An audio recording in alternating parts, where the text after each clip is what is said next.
লাকাদ ইয়াসসারনাল কুরআনা লিয-যিকরি ফাহাল মিন মুদ্দাকির। আল্লাহ তাআলা বলেন, কে আছে, কে আছে? আমি আল্লাহর কোরআনকে নিতে চাও, ধারণ করতে চাও, বহন করতে চাও, আমি আল্লাহ তার জন্য কোরআনকে সহজ করে দিলাম। যে ধারণ করতে চায়, যে বহন করতে চায়, তার জন্য আমার আল্লাহ কোরআনকে সহজ করে দেয়। সুবহানাল্লাহ বলা যাবে না?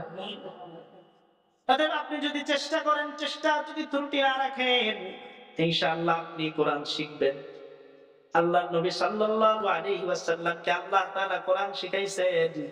দেখবেন আমরা যদি কোনো মসজিদে নামাজ আদায় করি, দেখবেন এক একজন ইমাম সাহেবের কণ্ঠে এক এক রকম তেলাওয়াতে মজা।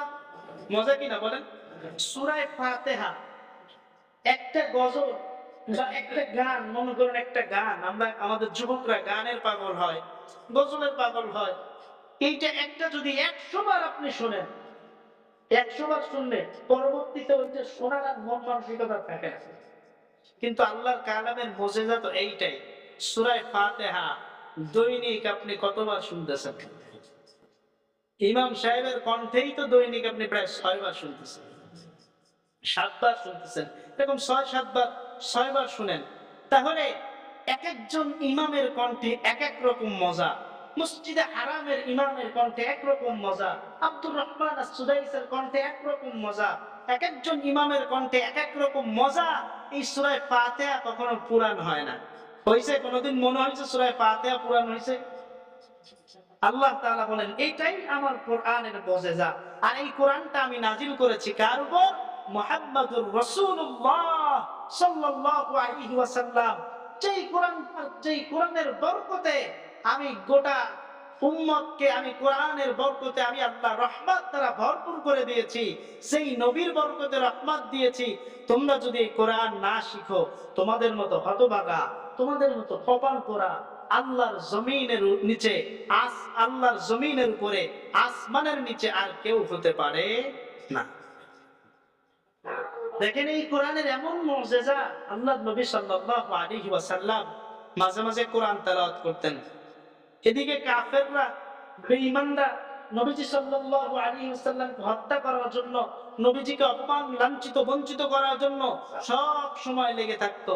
কিন্তু নবী যখন রাতের বেলায় কোরআন তেলাওয়াত করতেন, সবচেয়ে বড় বড় যে কাট্টা কাফেরগুলো, আবু জাহেল, আবু লাহাব, উতবা, শাইবা, এরা সবগুলো উৎপাতে থাকতেন কখন মুহাম্মদ কোরআন পড়বে আর কখন আমরা শুনবো।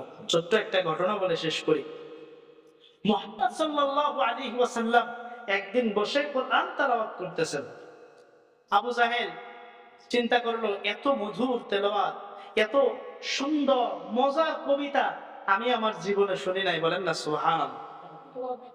আবু জাহেল করছে কি, আস্তে আস্তে আস্তে আস্তে যাইয়া, খুব আস্তে আস্তে গিয়ে এক দরজার ফাঁকে দাঁড়ায় কোরআন তেলাওয়াত শুনতেছে। আবু লাহাব ঠিক ও একই কাজ করছে, ও আস্তে আস্তে আস্তে আস্তে গিয়ে এক জায়গায় বসে কোরআন তেলাওয়াত শুনতেছে। এভাবে উতবা, শাইবা এরা চারজন একত্রিত, মিলিত হয়ে কোরআন তেলাওয়াত শুনতেছে। এত মজা কোরআন তেলাওয়াতে, যেই মজার কারণে চারটা মানে বিভোর হয়ে গেছে, এসে পিঠের সাথে পিঠ টাক লেগে গেছে। বলেন সুবহানাল্লাহ। এবার আবু জাহেল তো নেতা, ওর একটু ভাবসাব বেশি। ও বলতেছে, কে আবু লাহাব, তুমি এখানে কেন? বলে, ওস্তাদ আপনি এখানে কেন? উতবা, শাইবা, তোরা দুইটা ছোকরা, তোরা এখানে কি করো? বলে যে মুহাম্মদ সাল্লাল্লাহু আলাইহি ওয়াসাল্লাম কোরআন তেলাওয়াতে যে এত মজা, ঘরে বসে থাকতে পারি নাই। বলে সুবহানাল্লাহ। এরা কাফেরদের কথা বলছি, কাফের বেঈমানদের কথা বলছি। আবু জাহেলের সরাসরি নির্দেশ, আগামীকাল থেকে মুহাম্মাদের কোরআন তেলাওয়াত শুনতে আসা যাবে না। আবু জাহেল এই কথা বলে চিন্তা করতেছে, আমি নেতা যেহেতু নিষেধ করে দিয়েছি, আগামীকাল থেকে একটাও কোরআন তেলাওয়াত শুনতে আসবে না, আমি আবু জাহেল একা একা আসবো। কারণ ওরা যেহেতু আসবে না, ওরা তো দেখবে না, এত মজা তো মিস করা যাবে না।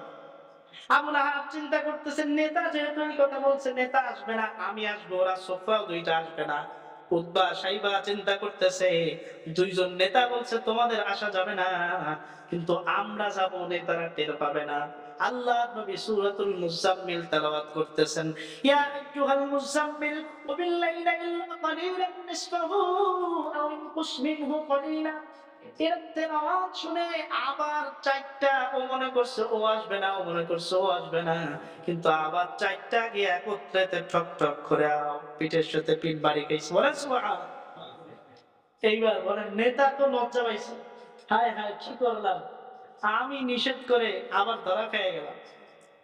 আমার এখানে বোঝানোর উদ্দেশ্য হচ্ছে, দেখেন ভাই, কাফের বেঈমানরা আল্লাহর নবীর তেলাওয়াত শুনে মুগ্ধ হয়ে গেছে, আর আমি আপনি যেই নবীর উম্মত, নবীরা হতে চেয়েছে তারা হতে পারে নাই, আমরা হয়েছি। আমাদের উপরে কোরআন নাজিল করেছে, তবু আমরা কোরআন শিখি না, তবু আমরা নবী বলা সুন্নাত গুলো আমরা পালন করি না। এজন্য আমাদের বড় দুঃখ হয়, সেই নবীর সুন্নাহ গুলো আমরা মেনে চলি না, কোরআনের পথে আমরা থাকি না, হাদিসের পথে আমরা চলি না। এজন্য আমাদের কপালে বড় দুর্ভোগ আছে।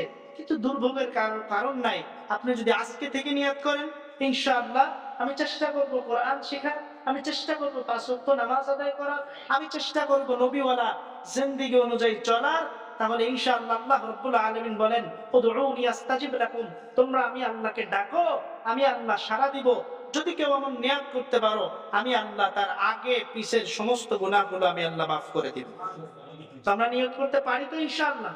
আল্লাহ রাব্বুল আলামিন আমাদের সবাইকে নবীওয়ালা জিন্দেগি সুন্দরভাবে পরিপাটি হয়ে চলার তৌফিক দান করেন, বলেন আমিন।